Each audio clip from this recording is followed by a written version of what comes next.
Okay. I think in it you could also help sort of.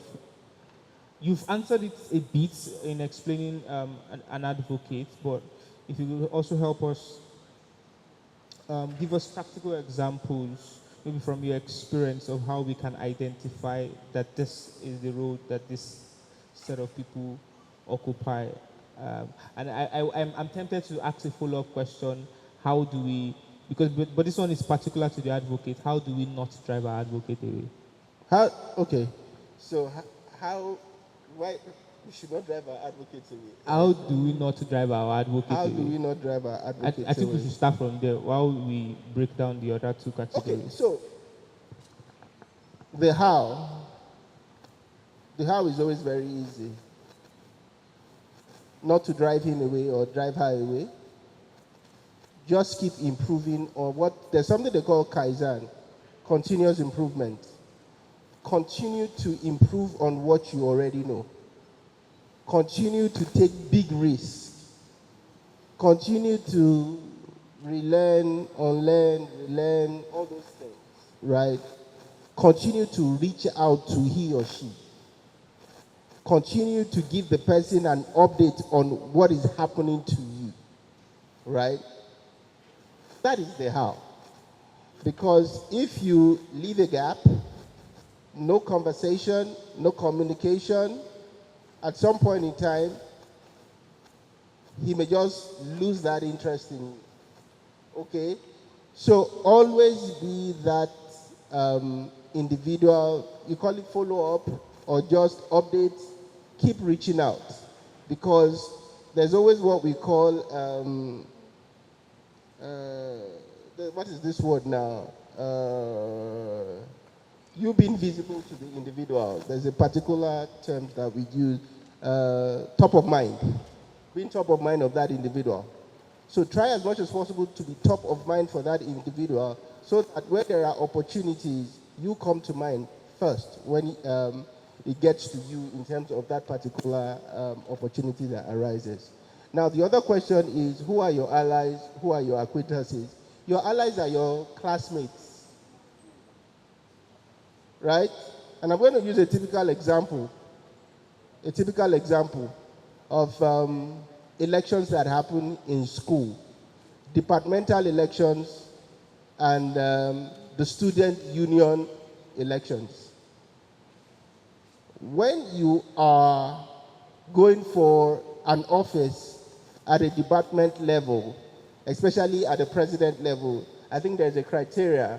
You have to be maybe your final year or year or whatever. There are some criteria. Everybody that you find in that space are your allies. Because you are under the same department, you are under the same group or class, everybody there. Your allies are always your friends. People that we can do things together. Right? Your ally is your paddy. Your ally is your G-man. But you know, when push comes to shove, when there is an opportunity for one person and you and this your friend are competing for it, he wouldn't say, oh, he's my friend, let it go. So your ally is as close as you. The person who is, in fact, the closest person to you is your ally. But more importantly, you guys are in the same class or in the same group. Who is your acquaintance? Say, for example, you are going for the SUG role. Everybody in other departments have access to that. Okay? So they are your acquaintances. These are people that even though you might not be in the same department, but you are in the same, you have the same opportunity of going to a particular role. Those are your acquaintances. You might not be in the same class, but because you are in a same homogeneous group as being in the university, those are your acquaintances. A typical example could easily be, I'm a marketing and communications person in company A. Tolu is the marketing and communications person in company B. Is he my ally? Well, he's my acquaintance. Because we share the same role, we share the same concept in terms of how work is done, but we may not work in the same organization. Now, let's go to a C. If there is an opportunity for a marketing and communications person for a new company, there is a high tendency Tolu will apply and I will apply. At the end of the day, we become competition to one another, not because we work at the same place, but because we have the same roles, and of course, there are other opportunities in future that not necessarily myself and himself, having been in the same office or in the same organization, would have access to. And that is why I always say, it's always good to have advocates. Acquaintances and allies, you would always be in competition at one point or the other in your life. I hope this helps. Yes, sir. Do you understand? Do you understand? Do you understand? It helps. Do you have questions? Okay. Do you have questions? Do you have questions? You have questions? I like you. You're a very good person. You look like someone that is doing physics. You can come. Yeah, you can come.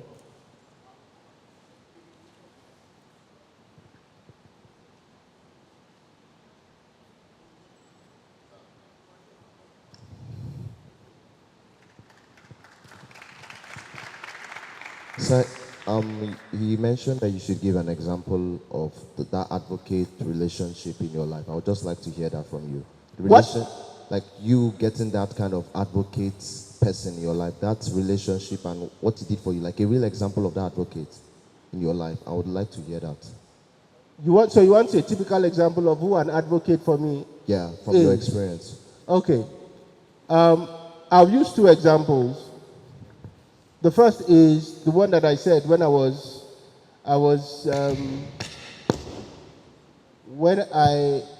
transiting role from Subaru to Samsung. My advocate literally told me in my face that there is a new role. I know that you have never thought about it, but I see the capacity in you, and I want you to go for that role. Okay?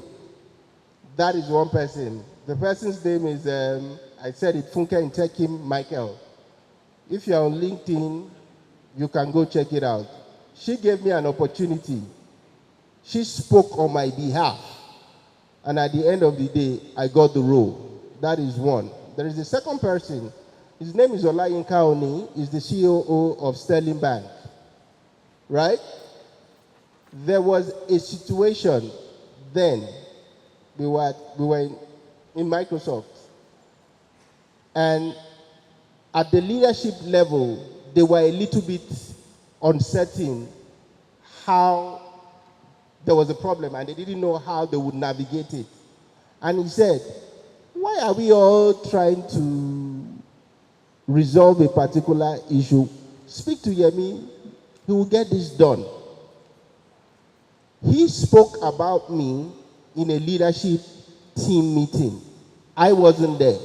I didn't know that they had that conversation. Now, when I'm called and I'm able to provide solution to that, it takes my person or it takes my brand as an individual a notch higher. People see me as value to that organization. And I don't know if I've been able to answer your question. Thank you so much. The question was answered, right? You have questions. Don't worry, we're coming. All right. That's it. Yeah. We'll take more questions. But I'm the one sitting here. If you wanted to ask questions. But Ezekiel is also here. Yes, definitely. Ezekiel, how far? All right. So, this is my last question. Then I'll switch. Okay. All right. So, my role here, right? Let me explain it to you. Is to draw out the non-tangible things that you have to pay attention to. Like if you notice, we've not talked about in quotes products in the sense, but these things that Mr. Yemi has outlined actually non-tangible that you would need in taking your product to the market, right? For anyone here, I had a friend who launched a business very early on, I think maybe 2019 or 2020, and you know, when she wanted to start, she just spoke to me about it, and we talked around other things. We didn't even talk about in particular what she's working on, how to take it from step A to step B. We just talked about the non-tangibles, the relationships she needs to have to ensure that that product or that service goes from point A to point B, and that's my role here. Now, there's someone who is here who's now going to drill down into the markets, right? We've talked about the non-tangibles, and that person is Ezekiel. So in the next 5 minutes, you see, I will switch. You will not see me here, but you will see Ezekiel, right? Please, a round of applause for Ezekiel. So my last question on here, then Ezekiel would handle the next session, the next like 15 to 20 minutes. Then we'll have a 15 minutes of Q&A where we get to take your questions. Is that good? Now my last question here. You've talked around how the 3 categories of individuals that we need in our lives, right?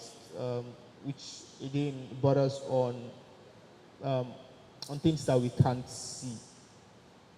Now, but there's something you mentioned, which is that when you're called upon and you're able to prefer solutions, it takes your personal brand a notch higher. Now, the answer seems very direct, but I'd still like you to shed a bit of light around it. What do I need to do to be up to the task, even when I don't know when I'll be called upon? Okay. Sarah said it now. Opportunity meets preparedness, right? Always be prepared for it. What value do you bring to the table? What value? When you get into a conversation or when you get into a space, there is something you bring along. That is a value, right? How have you been able to have a growth mindset? What is a growth mindset? Your ability to always learn something new per time. How many of you know what generative AI is? You know, generative AI, the outcome is always new every time. It is not a repeated or an old output. It is always new. How are you learning? How are you being in tune with what is happening, or how are you being up to date? Then how have you been able to use what you have to demonstrate and show results? These are the things you need to arm yourself with, so that when that opportunity shows up, you are already prepared for it. It's just like me today. Somebody just reaching out to me, like right now, and I know Tolu, you should know this right now. Somebody just says, oh, so Yemi, sorry that I'm just bumping into you or throwing you under the bus, but can you come up with a strategic communications plan for a project that we want to do A, B, C, D? The first thing that I'll say is, so who are you trying to target? Who's your audience? What do you want to achieve? Do you want to educate people? Do you want to inform them? Or do you want to, make them take an action on something? I don't need to speak much. The person will say, I think this guy knows what he's talking about. That is coming out of experience. That is coming out of what you have been able to learn. And that also brings the value into conversations when you have them on the go like that. Thank you. All right. Thank you so much. Please, a round of applause for Mr. Yemi thus far. So Ezekiel is going to handle the next it's still the same session, but the next half of the session in 15 to 20 minutes. Ezekiel, please, let's have you. Please, a round of applause for Ezekiel.